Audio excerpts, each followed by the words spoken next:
नमस्कार। आज हम लोग यहाँ न्यूज़ पॉइंट में आपके लिए एक विशेष आमंत्रित गेस्ट हैं या दोस्त हैं या एक साथ रहने वाले एक शहर के लोग हैं। तो हम लोग हर्ष के साथ हैं। हर्ष और हमारी बहुत सारी चीज़ें भाषा से लेके विचार तक मिलते जुलते हैं, कपड़ों तक भी और कपड़ों तक भी, जो कि हमने।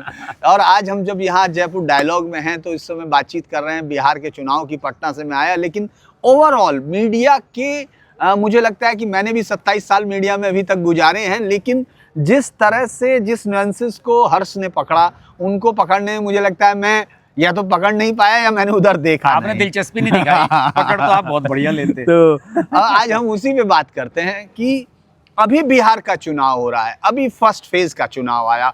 हम लोगों ने सारी चीजें एनालाइज की कि क्या नीतीश कुमार के लिए क्या नहीं। देखिए, कोई भी कर सकता है उसी के आधार पर, लेकिन नैरेटिव एक तरफा जो बनाने की कोशिश होती है, आपने देखा होगा कि वहाँ बड़े बड़े वो तमाम लोग जिनको सिर्फ एक बात आती है कि जो कन्हैया ने कह दिया वही ब्रह्म वाक्य है, जो आरफा खानम शेरवानी जिस पर चलती जा रही है, वो रोड इतने मोटे प्लास्टिक उससे बनी हुई है, सीमेंटेड से, और वो कह रही कि रोड ही नहीं, लड़खड़ा रही है उस पर चलती हुई। तो ये सब जो है, इस पर आज बात करते हैं।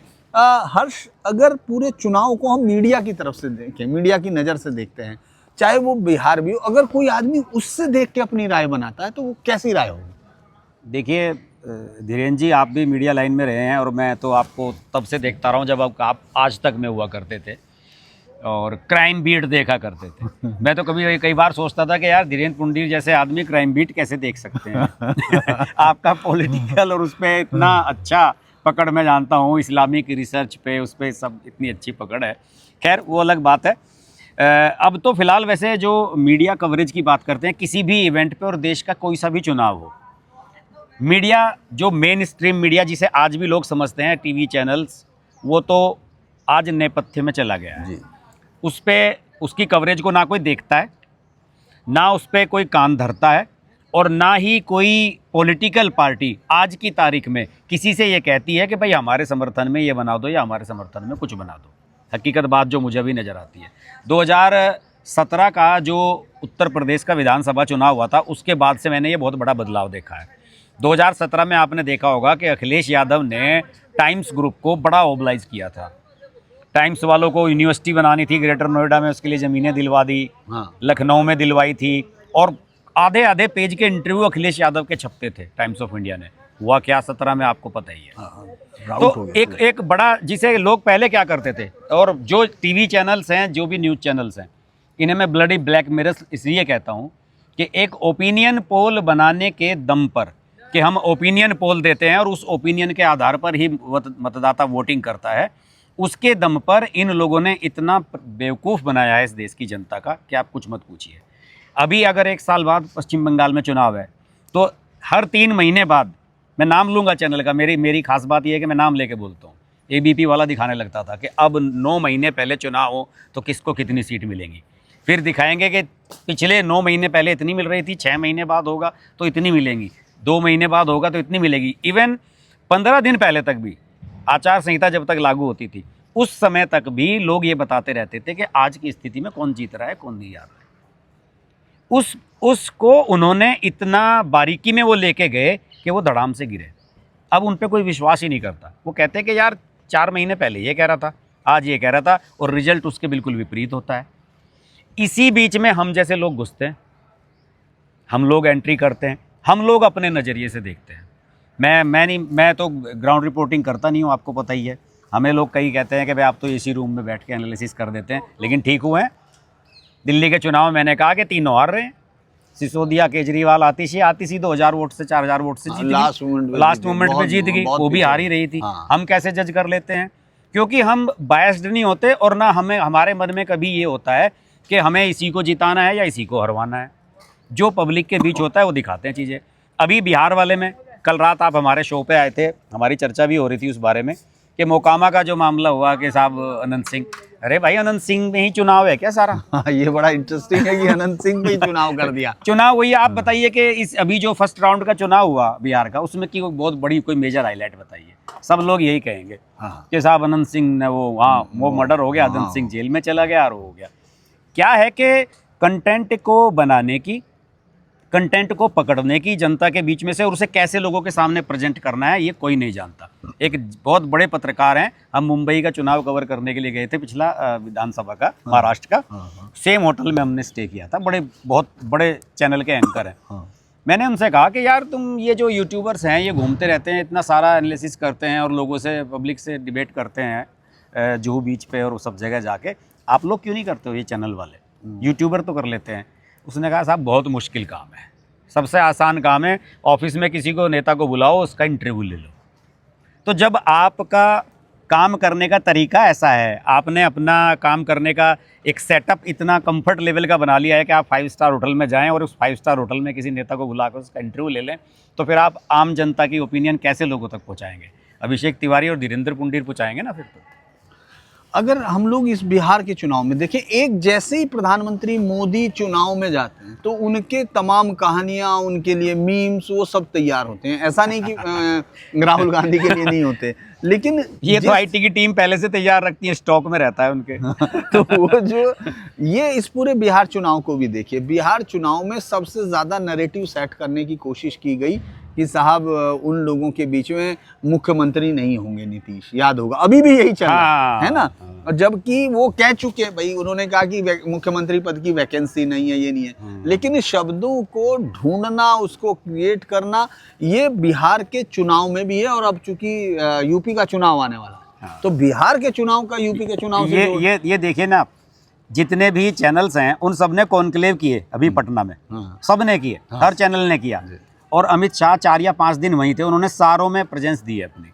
उनसे हर एक ने यही सवाल पूछा। मैं इसलिए तो कहता हूँ कि मेन स्ट्रीम मीडिया में जो लोग अब इस समय बचे हुए हैं वो खत्म हो चुके हैं, उन्हें पता ही नहीं है क्या सवाल पूछना है। जब कल एक चैनल पे ऑलरेडी उसी सवाल का जवाब वही दे चुके हैं, आप उसी को आज रिपीट करोगे, उसका भी वही जवाब होगा। वो पूछते हैं कि साहब आपका मुख्यमंत्री कौन होगा। ये सवाल आप दिल्ली में जब पूछते थे अमित शाह से, तब भी उनका ये जवाब होता था। उत्तर प्रदेश के बारे में पूछेंगे तब भी, महाराष्ट्र में भी उन्होंने यही जवाब दिया था कि भाई इसका फैसला बाद में जो विधायक होंगे वो करेंगे। उन्होंने अपना एक बना लिया है कि मुझे इस सवाल के जवाब में यही कहना है, यही उन्होंने बिहार में कह दिया। अब उसे आप इस तरीके से चला रहे हैं कि साहब वो नीतीश कुमार नहीं होंगे, नीतीश कुमार नहीं होंगे, अमित शाह ने कह दिया कि बाद में होगा फैसला, तो वो तो कह ही रहे हैं। और बिहार के बारे में एक और भी बात मैं बहुत समय से कह रहा हूँ कि अगर मौका मिले, जो महाराष्ट्र में मिला, बीजेपी को अपना मुख्यमंत्री बनाने की भी कोशिश करनी चाहिए। क्या दिक्कत है इसमें, गलत क्या है आप बताइए मुझे। क्या इसके बाद एक और चुनाव के लिए नीतीश जी चुनाव की लड़ने की स्थिति में है, जो उनकी स्थिति इस समय नजर आ रही है? अभी तो नहीं लग रहा कि अब वो अगला चुनाव इस तरह से, इससे बताइए। हम लोग बहुत सारे सवाल नहीं खड़े करें तो भी वो 75 के हैं और बहुत सारी चीजें, और उनके स्वास्थ्य को लेकर वो कोई मोदी नहीं है। हाँ। उनकी फिटनेस मोदी जी जैसी नहीं है। हाँ, वो तो मानना पड़ेगा कि आपको और चूंकि स्ट्रेस, बिहार जैसा राज्य बहुत स्ट्रेस में भी है, क्योंकि रात दिन का तो आप देखिए जातिगत समीकरणों में उलझा हुआ रहता है। तो इसीलिए एक और बात कि जो ये पत्रकार, एक मैंने कई बार एक और चीज़ नोट की, क्योंकि मैं तो सोशल मीडिया पे अभी आप लोगों के साथ देख रहा हूँ, लेकिन जो मिलियंस व्यूज इस तरह की चीज़ों के आते हैं कि रात में मोदी जी सोए नहीं, अब अमित शाह क्या करेगा। क्योंकि मैं गुजरात चुनाव को भी देख रहा था, अभी बिहार चुनाव को भी देख रहा हूँ, जिसमें वोटिंग हुई और कोई भी हम लोग ऐसा कंक्रीट वो नहीं देख पा रहे जो माय समीकरण में जुड़ा हो। हम लोगों ने डिटेल से बात की, लेकिन मैं ये कह रहा हूँ कि फिर वही लोग, वही दर्शक उसी चीज़ को कैसे देखते हैं मिलियन, जबकि वो कई बार झूठे साबित हो चुके हैं। कई बार जैसे हम लोग, मैं कई बार मानता हूँ कि मैं सिर्फ एक बंगाल चुनाव को उस तरह से नहीं पढ़ पाया था जैसे पढ़ना चाहिए था, लेकिन हाँ, मैं बहुत सारे पैरामीटर्स मुझे सही थे कि भाई वो सारा मुस्लिम उधर शिफ्ट कर रहा है, ये कर रहा है, लेकिन बहुत सारी चीज़ें हो सकता है। लेकिन मैं बहुत दिन तक इस गिल्ट में रहा कि शायद नहीं पढ़ पाए, ये क्या हुआ, जबकि लगातार सही पढ़ रहे थे, लेकिन वो रोज गलत करते हैं। आप गिल्ट में इसलिए हैं क्योंकि आप जेन्युइन थे। आप जो लोगों के बीच में देख रहे थे, आप उसके हिसाब से कह रहे थे। आपको ये अपने ऊपर परसेप्शन का वो जो बोझ है वो लेके नहीं गए थे आप, बैगेज नहीं था आपके पास। इन सब के पास बैगेज है। जब आपको 1 साल की स्कॉलरशिप पे अमेरिका भेज दिया जाएगा तो फिर आप परसेप्शन भूल जाते हैं, उस वो जो बैगेज है और जो आपकी लायबिलिटी उनके प्रति है, जिन लोगों ने आपको वहाँ भेजा है 1 साल के लिए अमेरिका में, तो फिर आपको उन्हीं के हिसाब से बोलना पड़ता है। अब मुझे नाम लेने की आवश्यकता नहीं, नाम मत लीजिए, स्पष्ट है सब। मैं सिर्फ ये जानना चाहता हूँ कि वो जो व्यूअर है वो सच नहीं देखना चाहता, वही सुनना चाहता है, क्योंकि मैं ये जानना चाहता हूँ। मैंने नहीं, उसमें ऐसा होता है कि जो ये जानना चाहता है कि एमवाई समीकरण काम कर रहा है, वो तो देखता ही है। जो नहीं, जिसे ये लगता है कि यार MY समीकरण काम नहीं कर रहा है, वो इसलिए देखता है कि देखता हूँ इसने कैसे बताया, इसलिए वो मिलियंस में व्यू आते हैं। अच्छा, लगातार मैं तो ये भी देखता हूँ कि आपके जो दर्शक हैं वो भी देखते हैं, और जो आपके समसामयिक आलोचक हैं वो भी आपको देखते हैं, इसलिए व्यू बढ़ते हैं। लेकिन हर बार हम लोग वही बताएं और गलत साबित हो, क्योंकि इनमें से ज्यादातर के साथ तो मैंने काम ही किया है भाई, फील्ड में आपको पता ही है, इनमें से सारे लोग मुझे फील्ड में भी और कई तो बहुत सारे साथ में भी। हाँ, लेकिन मैं ये जानता हूँ इनमें से किसी ने पॉलिटिकल रिपोर्टिंग नहीं की। हाँ, नहीं है की। ना, इनका कोई आदमी वहाँ बीजेपी दफ्तर में फोन नहीं उठा पाएगा। बिल्कुल। लेकिन इनको ये कैसे पता चल जाता है कि कल रात जो है अमित शाह सोए नहीं, रात को 2 बजे उन्होंने मोदी को फोन कर लिया। वो उन्हें फोन करके बताते होंगे कोई। वो कौन आदमी है? मतलब लोग और जो सामने बैठे हैं, देखिए मैं कई बार क्या होता है कि मान लो इस गड्ढे में हम रोज गिरते हैं, तो आप ये बताओ, आप इस गड्ढे को बंद करोगे या इसमें रोज गिरना जारी रखोगे? वो अगर इतना गलत साबित हो रहे हैं तो क्यों लोग देखते हैं?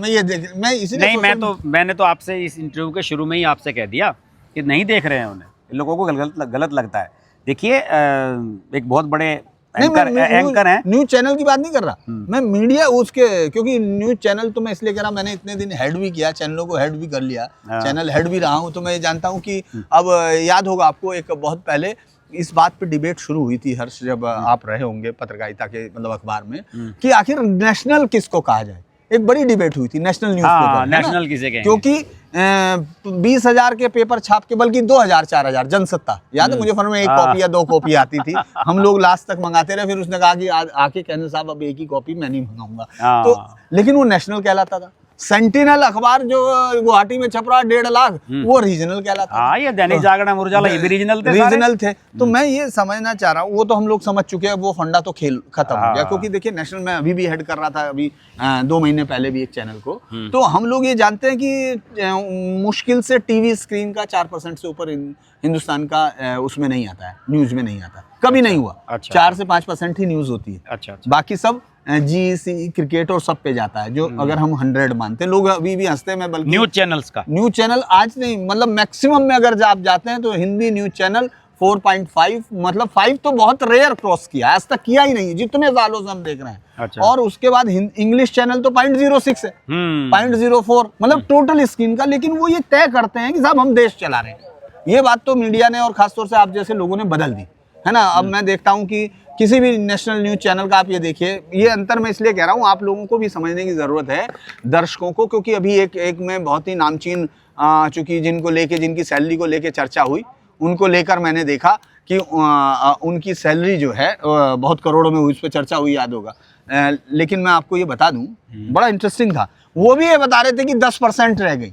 मतलब टीवी को लोग इसलिए भी नहीं समझते, टीवी में काम करके भी वो ये कह रहे थे, अभी एक नामचीन एंकर साहब, कि साहब वो लोगों ने टीवी देखना बंद कर दिया, 10% पे आ गई। 10% तो कभी नहीं हुई जब लोग देख रहे थे। झूठ बोल रहे हैं, झूठ बोल रहे हैं, क्योंकि आप लोगों ने क्या किया कि अब मैं देखता हूँ कि कई आपके मिलियन व्यूज आ रहे हैं, और अगर किसी नेशनल चैनल या जिसको भी जो चैनल कहते हो वो, आप देखेंगे 1 मिलियन का व्यूज उनका पूरे महीने में किसी एक वीडियो पे। अच्छा, आपको मैं बताता हूँ जी, बहुत बड़ा बोल नहीं बोलता हूँ मैं, आज बात ही कर रहे हैं। तो इस देश में जो लेफ्ट विंग वाला जो मीडिया है, ये सारा का सारा जो एंटी मोदी लॉबी में है, इसमें सबसे ज़्यादा रवीश कुमार को लोग देखते हैं। हाँ, है ना। 1 करोड़ ज़्यादा उनके सब्सक्राइबर है, ठीक है। उनका वीडियो अगर 4.5 लाख चल जाता है, कितना परसेंट बैठा बताइए? तो 4-4.5%, 4-4.5%, है ना। ठीक है कि नहीं। और मेरे जिसके अभी 1 मिलियन भी नहीं हुए, मैं खुद उनके 10% में हूँ, है ना। और मेरा अगर 2 लाख चल जाता है तो कितने परसेंट हुए? आपका हो गया 20% है ना। तो मैं इसलिए मैं दावा करता हूँ कि मेरी व्यूवरशिप ज़्यादा है। उनके पास जो ये सब्सक्राइबर वगैरह आए हैं, ये भी आप यकीन मानिए, जब रवीश कुमार ने अपना चैनल लॉन्च किया था और पहला वीडियो डाला था कि मैंने इस्तीफ़ा दिया है, मैक्सिमम 50% से ज़्यादा सब्सक्राइबर उसी समय जेन्युइन उसको मिल चुके थे। उसके बाद ये सब जो है बढ़वाई गए हैं।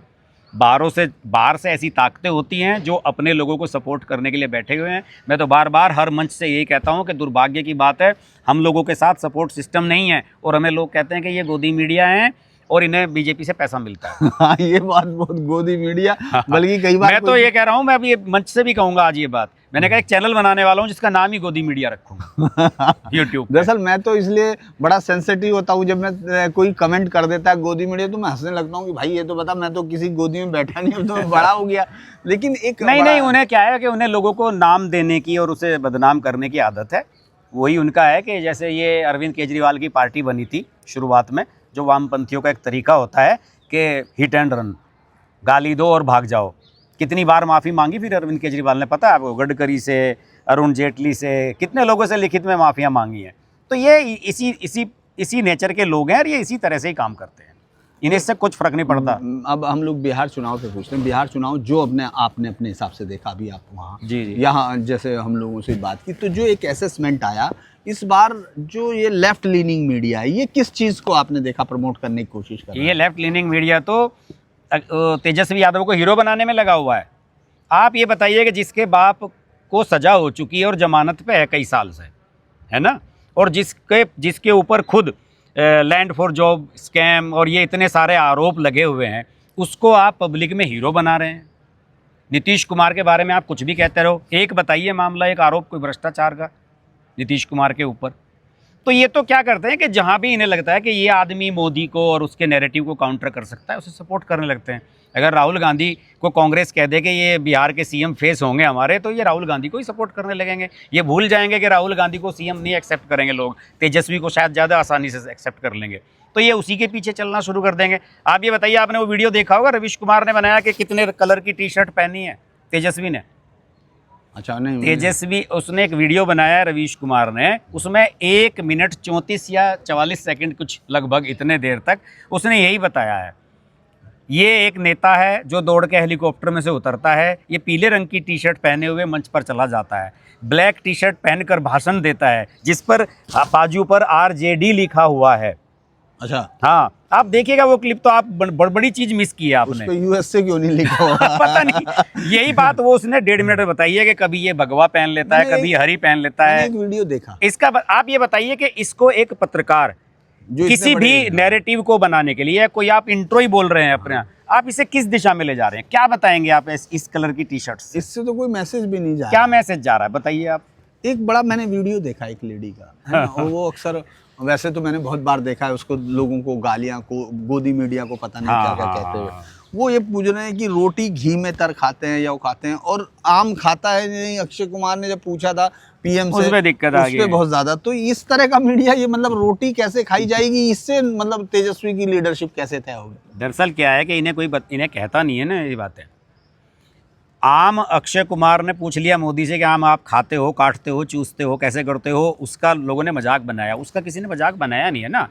और अक्षय कुमार बहुत बड़ी पर्सनैलिटी है। अक्षय कुमार अगर मोदी से पूछता है तो वो न्यूज़ बनती है, वो अगर किसी से पूछ रही है तो वो न्यूज़ नहीं बनती है, उसे न्यूज़ हम जैसे लोग बनाते हैं, जो लोगों के सामने लाते हैं। कई बार तो लोग हमारे से ये शिकायत करने लगे कि साहब आप लोग इनको क्यों हाईलाइट करते हो, आप इनका नाम ले लेके ऐसे बताते हो कि वो ऐसे कर रहा है, उसने अपने वीडियो में ये बोल दिया, आप तो इन्हें प्रमोट कर रहे हो। मैंने कहा प्रमोट नहीं कर रहे हैं तो फिर आप ये समझिए कि ये ऑटोमेटिकली जो इनका बनाया हुआ नैरेटिव है वो सही है। फिर हाँ, जो ये कहते हैं फिर हम उसे सही मान लें। हाँ, काउंटर तो किसी ना किसी को काउंटर तो करना पड़ेगा। आपको तो पता ही है कि मैंने तो एक चैनल इसी नाम से, हाँ, वही मैं इसीलिए आपसे पूछ रहा हूं। डेडिकेटेड है मेरा वो चैनल इसके लिए। मैंने इतने दिन मीडिया में, अगर वो ट्रोलर हैं हम भी ट्रोलर हैं। अगर इसके लिए यही शब्द बिल्कुल आपको उचित लगता है कि ट्रोलिंग, तो ठीक है, ट्रोलिंग टू ट्रोलिंग, ऐसे ही चलना चाहिए। तो चुनाव की रिपोर्टिंग अब आगे कैसी होगी? मान लीजिए अब 29 तक, आपको क्या लग रहा है कि 29 में जब होगा अब तो अपना आइडिया क्या कैसे होगी अब तो पता नहीं है, लेकिन नहीं, अगर मीडिया की जंग कैसे चलेगी अब? अभी तो मुझे लगता है कि अभी तो जो सारी जितनी भी एजेंसियां हैं, जो मेरी बात हुई है, मेरे 1-2 मित्र हैं पत्रकारिता में थे पहले, जो इनमें सर्वे एजेंसीज में चले गए हैं। अभी इस बार एग्जिट पोल को लेकर बड़ा बज है। एग्जिट पोल किस तरह से आएंगे उसकी तैयारी चल रही है कि वो इस बार गलत साबित नहीं होना चाहिए। जो पैसे 2000 उसमें हुआ 2024 में जो लोकसभा में हुआ, हालांकि महाराष्ट्र में भी लगभग ठीक ठाक रहा, उससे बल्कि ज़्यादा ही आ गया। हाँ, जो एग्जिट पोल आए थे उनसे ज़्यादा आ गया। लेकिन इस बार टफ टास्क होने वाला है उन लोगों के सामने कि वो कैसे सही तरीके से करें। वही देखिए, आप ये बताइए ना, किसी में आप दिखा देते हैं कि साहब 54 से और 65 के बीच में आएंगे, आप 11 सीटों का गैप दिखा देते हैं उसमें, तो वो बहुत बड़ा मार्जिन होता है। उसमें कौन नज़दीक से नज़दीक पहुंचे, इस समय मीडिया का सबसे फोकस इस पे है। अब दूसरे राउंड में तो अब आपको पता ही है 2 दिन बचे हुए हैं, 2 दिन अब कुछ राय नहीं है इसके तो कुछ कवरेज नहीं के होगा, क्योंकि लिए। जब मैं और पहुंचूंगा अगले दिल्ली दिन का voting सारा है। मीडिया आप तो जानते हैं, सब लोग अब वापस आ जाएंगे, कल चले कल वल को सब वापस लौट जाएंगे हाँ कल खत्म हो भाई, जाएगा। 10 की शाम को सब वापस फ्लाइट नहीं, पकड़ के आ कल को ही जाएंगे। पकड़ लेंगे, क्योंकि सब वापस चले जाएंगे, सिर्फ वो लोग रह जाएंगे जो 11 को वोटिंग पे कवर हाँ, करेंगे। जो वोटिंग कवर करेंगे, उसके अलावा और बाकी- वोटिंग की कवर में कोई किसी की दिलचस्पी होती नहीं उस दिन, तो फिर सब एग्जिट पोल का इंतजार करने हाँ, लगते हैं। सब लोग उसी पे लगेंगे। उसी पे लग जाते हैं। आपसे एक पर्सनल सवाल है, मैं चूंकि जी। मैं इससे हालांकि मैं मुझे लगता है उम्र में शायद बड़ा हूँ लेकिन फिर भी मैं इससे जूझ रहा हूँ, क्योंकि जब आप इस नए प्लेटफॉर्म पे हूँ मैं, कि जब कोई हम लोगों का असेसमेंट गलत हो जाता है, सपोज कीजिए, क्योंकि हम लोगों के पत्रकारों के लिए मैं ये मानता हूँ, दर्शकों को, आप लोगों को भी, कि हम लोग हर बार एग्जाम देते हैं, हमारा एग्जाम होता है, पत्रकारों का वो भी सभी एग्जाम हमेशा से रहा है ना, ये। वो एग्जाम होता है। तो जब गलत अगर हम लोग साबित होते हैं तो फिर हमको कैसे, आप कैसे करते हैं अपने आप को? कई बार होता है गलत, जैसे मैं कह रहा हूं। गलत साबित हो, हाँ। उसका सबसे बढ़िया तरीका है कि अपनी गलती मान लें पहले तो, और उसके बारे में एक डिसीजन लें। जैसे कि हमने और संजय दीक्षित जी ने फैसला किया था पिछली बार कि भाई अब हम एग्जिट पोल नहीं करेंगे। हम प्रदीप गुप्ता नहीं है कि हम बैठ के चैनल पे रोलें और फिर उसे दूसरे तरीके से काम को अपने फिर से शुरू कर दें, क्योंकि उनका तो प्रोफेशन है। हमारा प्रोफेशन एग्जिट पोल नहीं है, हमारा उद्देश्य भी ये नहीं है। तो लेकिन जैसे मान लीजिए मैं अभी आया, मैंने देखा, और जो मैंने देखा वही मैंने रिप्रेजेंट किया। मैं सब जगह गया, मैं उन गाँव में भी गया, और आप हमारे चैनल पे भी है। हाँ, मतलब मैंने तो कोशिश भी की कि मैं वो अपलोड नहीं हो पाए, बहुत सारे वीडियो मैंने बनाए जो अच्छा, अपलोड अच्छा। नहीं हुआ, जो सोचूंगा कर दीजिए ना, अब तो चुनाव खत्म अब होने वाला है। क्योंकि वो मेरे से हो नहीं रहे थे, तो मैंने सोचा डे टू डे हर एक कॉन्स्टेंसी में जाके। लेकिन मान लीजिए जो मैंने वहाँ रीड किया वो गलत साबित होता है, तब क्या होता है दर्शकों के लिए? नहीं, उसमें तो फिर वो मैंने बात कही, आपको एक्सेप्ट करने लेनी चाहिए चीज़, इसमें क्या गलत बात है? अगर गलत हुआ तो गलत हुआ, लेकिन आपने जो भी कहा वहाँ पे आपने जो देखा उसी के आधार पे हाँ, वो तो कहा मैं है ना। वीडियो के साथ हूँ। उसी के आधार पे तो आपने कहा ना कि आपने देखा कि ये ज़मीन पीली है, तो ठीक है। अगर क्या पता कि इस पे पीले रंग का तेल गिरा हुआ था इसलिए मुझे ये पीली दिखाई दे रही थी, नीचे से काली है, तो ये हो जाता है, इसमें कोई वो नहीं है। हम तो गलती मानते हैं, और कई बार लोग हमारे से कहते हैं कि आपने फलां चीज़ को परसेप्शन चेंज कर लिया लेके। मैंने कहा परसेप्शन उसी चीज़ का नाम है कि वो जो चेंज होता रहे परिस्थितियों के हिसाब से। परसेप्शन क्या है? जैसे इन्फॉर्मेशन आएगी वैसे हाँ, चेंज होगा, उसी हिसाब से जैसे चेंज हो fact जाएगा। बदलेंगे तो हम लोग अरे भाई, आप ये बताइए कि जिन लोगों ने करोड़ों करोड़ों रुपए खर्च करके अपनी एजेंसीज बनाई हैं, वो लोकसभा चुनाव में जब फेल हो गए, अब की बार 400 पार और 240, कितना बड़ा फर्क है 400 और 240 में, है ना? जब वो लोग 160 फेल हो गए, तो हम तो एक छोटा सा स्टार्टअप हैं, हम तो कोशिश कर रहे हैं, और इसके बावजूद भी हमें लोग इतनी बड़ी संख्या में समर्थन कर रहे हैं। आप उससे उत्साहित होइए, कमेंट पढ़िए, आपको लोग पॉजिटिव कमेंट करते हैं। मैं पढ़ता हूँ आपके वीडियो, आप निराश ना होइए, गिल्ट में मत जाइए। नहीं, शुक्रिया। और आज चूंकि ये ऐसी दिल की बातचीत है, और वो आप उसी से कर सकते हैं जिसके साथ आपको लगता है कि हम लोगों का दोस्ताना है। तो ये बातचीत हम लोगों ने बिहार के चुनाव पे इस संदर्भ में की, क्योंकि आपको फिर वही वीडियो दिख रहे हैं कि साहब रात में फिर चौंक गए हैं शाह, तो हम लोगों को इंतजार करेंगे, क्योंकि मैं जानता हूं उनका कोई फ़ोन नहीं उठाता है। ये बात मैं आपको पूरे विश्वास से कह सकता हूं, और मैं जो चीज़ कहता हूं उसके लिए मेरे पास प्रूफ होते हैं, क्योंकि इनमें से किसी ने कभी बीजेपी का दफ्तर का वो अंदर पार नहीं की होगी। तो चलिए, बहुत अच्छा हर्ष के साथ बातचीत रही, और मैंने कुछ सीखा, और मुझे लगता है आप लोग तो लंबे समय से हर्ष के साथ रहे हैं, देखते हैं कि वो अपना बेबाकी से फैसला रखता है। मैं अभी थोड़ा सा उस तरह से नहीं रखता हूँ। आप अभी टीवी चैनल वाले जोन में ही मैं एडिटर वाले उससे नहीं हटा हूँ। लेकिन चलिए, एक रास्ता है जो लंबी दूरी तय करनी है, लेकिन हम आपको इसी तरह से मिलते रहेंगे। आप हर्ष और उनके चैनल पे जाते हैं, मैं उसके लिए आपको हर्ष की बात और वो सब है तो मुझे बताने की ज़रूरत नहीं है, और आप इसको भी देखते रहें, लाइक कीजिए, सब्सक्राइब कीजिए। जिनका चैनल सब्सक्राइब कीजिए, बहुत अच्छा काम कर रहे हैं धीरेन्द्र जी। नमस्कार।